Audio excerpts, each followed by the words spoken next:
Au chapitre premier de la journée consacrée par l'Orchestre Philharmonique de Monte-Carlo au maître du classicisme, dimanche 4 novembre à 11 heures à la salle Garnier, l'orchestre a, sous la direction de Gabor Takács-Nagy, interprété, après une ouverture de Haydn, le concerto pour violoncelle et orchestre numéro 2 du même compositeur, avec en soliste le violoncelliste Pablo Ferrandez.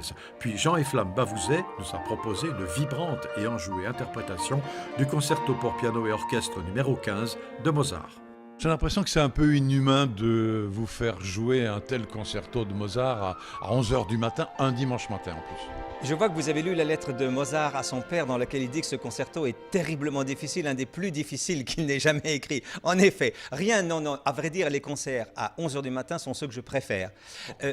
Il y a une espèce de fraîcheur, on se réveille, on est forcément concentré sur le concert qui va venir sans avoir tous les aléas d'une journée dans laquelle il peut se passer plein de choses.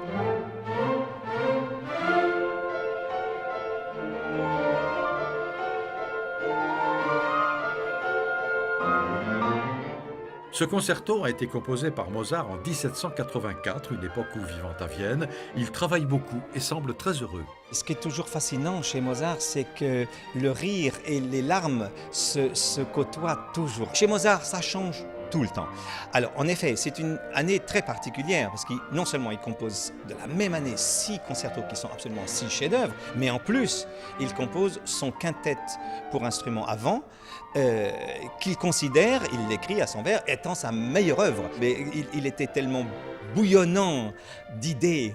Et c'est quelqu'un, vous savez qu'il y a une chose extraordinaire, si un copiste copie la musique que Mozart a écrite, pas la composer, simplement copier la musique, ça prend plus de temps que sa propre vie, que la propre vie de Mozart. Simplement de copier toutes les notes qu'il a écrites.